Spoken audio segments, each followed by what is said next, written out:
La mission culturelle française au Liban regroupe en fait 9 centres culturels à travers le Liban, puisqu'il y en a un à Beyrouth et il y en a 8 en province. Donc c'est un réseau. Mais ici, c'est la tête du réseau, c'est le centre culturel de Beyrouth, qui est dans ses murs depuis 15 ans, puisqu'il s'est réinstallé au début des années 90, à la fin de la guerre civile. Et donc nous sommes installés au cœur de Beyrouth, rue de Damas. Tous les services français sont rassemblés dans le même campus. Mais la mission culturelle, pour ce qui la concerne, elle a 3 missions. Elle a à la fois une bibliothèque, pour offrir justement la culture française actualisée aux lecteurs. Elle a des cours de langue, pour que les gens qui veulent perfectionner leur français puissent le faire. Et puis il y a tout le volet activités culturelles. Et donc nous avons une salle d'exposition, une salle de cinéma. Donc là on est au rez-de-chaussée de la médiathèque, qui comporte 3 étages. Et au rez-de-chaussée, c'est tout ce qu'il y a de plus vivant. C'est les CD, c'est les DVD, c'est la presse et c'est Internet. Et les bandes dessinées. Donc c'est vraiment ici un espace dynamique qui attire les jeunes et les endroits pour étudier, pour travailler sont à l'étage au-dessus. C'est pour ça qu'on a mis des affiches de cinéma et des affiches des concerts qui ont eu lieu ici à Beyrouth, avec Lavilliers, Camille, Olivia Ruiz, au Music Hall.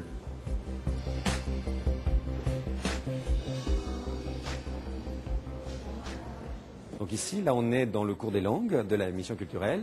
C'est ici qu'on vient s'inscrire, s'informer et puis prendre des cours le matin, le soir et même le samedi pour les enfants pour pouvoir découvrir le français sous toutes ses formes.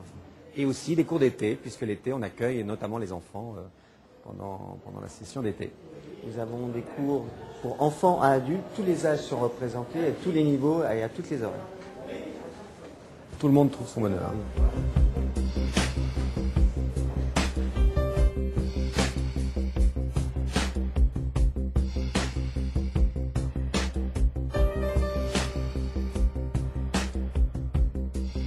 On est dans la salle d'exposition de la mission culturelle, qui accueille habituellement des expositions, mais on accueille cette fois-ci une expérience un peu particulière, puisqu'il y a un artiste français, Antoine Tarot, qui crée une œuvre.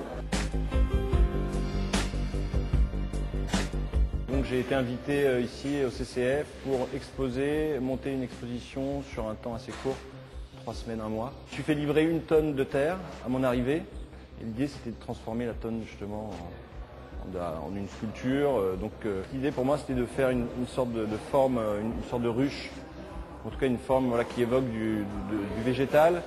Voilà, l'idée c'était d'ouvrir l'espace aux gens et puis de faire venir aussi des écoles qui soient des jeunes ou des moins jeunes. De faire le choix des artistes que nous invitons, nous essayons d'être le plus près de l'actualité française, de faire connaître aux Libanais les artistes qui aujourd'hui ont du succès en France. Et puis nous essayons aussi de faire connaître, je dirais, les acteurs culturels de la francophonie. Au lieu de la France, au-delà de la France, faire connaître aussi tous ceux qui utilisent le français pour s'exprimer. La francophonie est très active au Liban. D'abord, il faut se souvenir qu'il y a 60% des élèves qui font leurs études en français. Prévu aussi, c'est des événements comme celui qui est organisé cette année, les 6e Jeux de la francophonie, qui sont l'occasion donc de rassembler ici à Beyrouth tous les jeunes francophones du monde entier. Et les Libanais vont s'apercevoir que la francophonie, c'est quelque chose de très très actif, de très mondial et de très dynamique.